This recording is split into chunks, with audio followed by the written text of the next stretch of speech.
Set up a rifle to yourself, not yourself to the rifle. That's my motto, and you guys know by now what I mean. But if you are looking for the advice on how to set up the AK my way, hey, here it is, okay? Many of you are asking for it in your messages and emails, so let's roll and I'll show you what I'm usually doing to accomplish that task. So for me, the first thing what I'm looking always is the rear end of the rifle.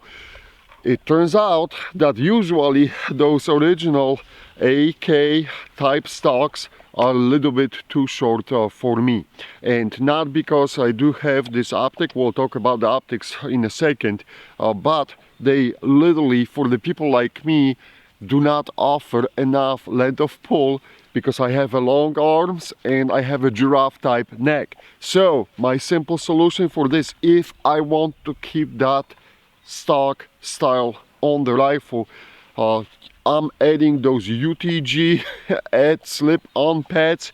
I don't sell them, but you can find them for $10–11 and they fit, and they immediately gave you around 1.5 inches of extra length of pull.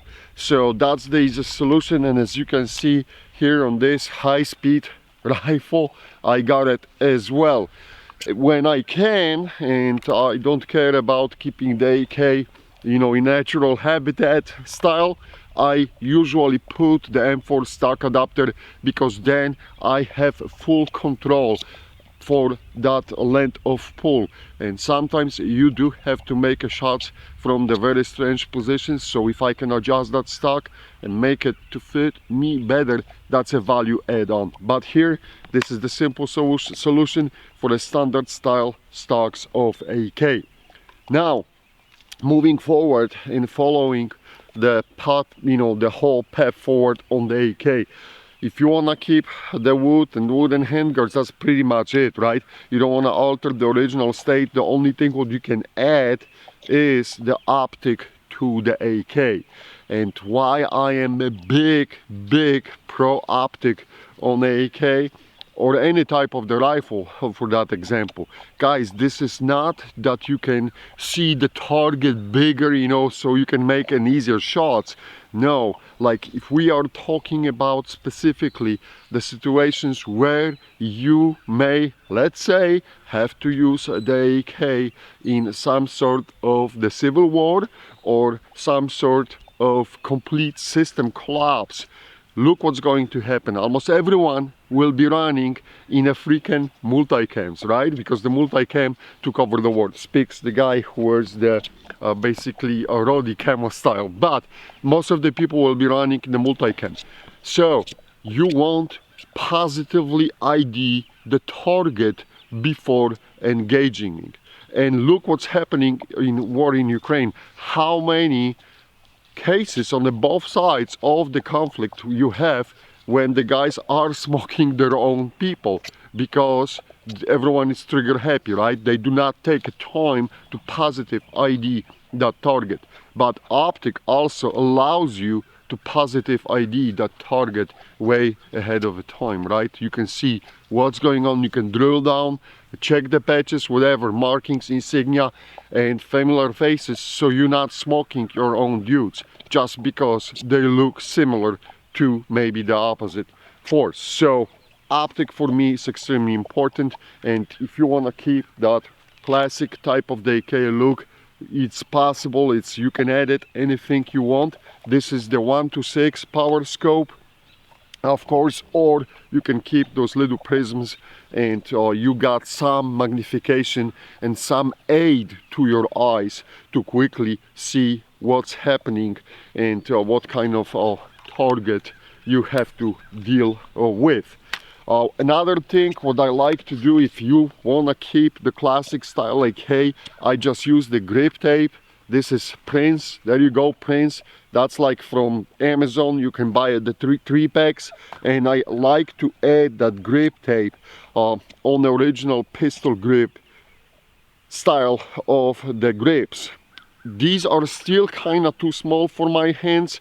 I prefer those larger ones, those Tango Downs. That's why we got them in the AKOU store. But even then, I like to add that grip tape, and it's awesome for summer, and it helps to keep the really tight grip even when your hands are sweating, or even when you got the wet gloves. All right, it absorbs the moisture nicely and it works really great.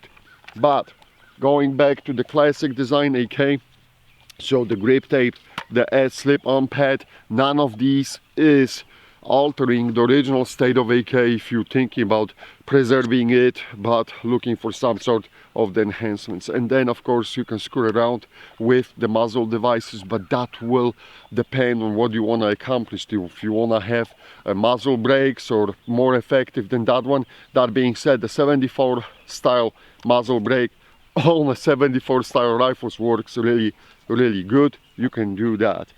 Again, if you're not putting anything up front to replace the handguards, I think that you are kind of limiting yourself, especially for the night capabilities, and that may bite you back in those type of the situations we talk a little bit earlier. But if you want to keep that classic look, there you go. Everything here is removable, and you can change it back to the original state. You're not altering anything on that AK.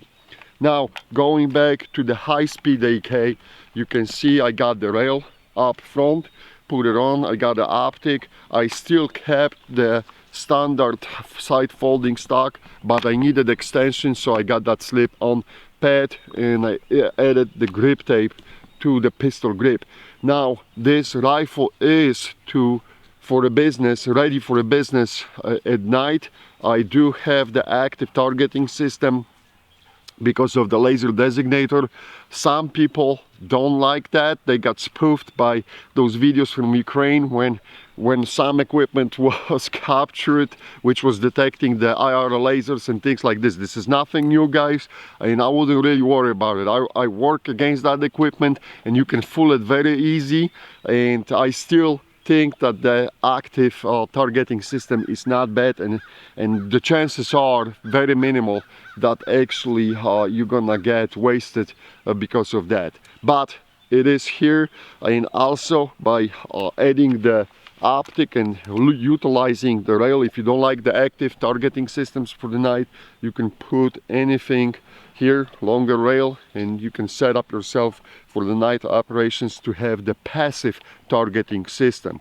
But having a side rail is a great benefit, of course, right, on AK. Also here I put my favorite BCM grip, and that works extremely well for me, and I'm running the OSS Flow 556K can, again, to keep the for my hearing protection. That's a booster for a hearing protection, but also that one is with the flash hider, so I'm limiting the signature of the rifle, right, if I have to use it in the low light conditions.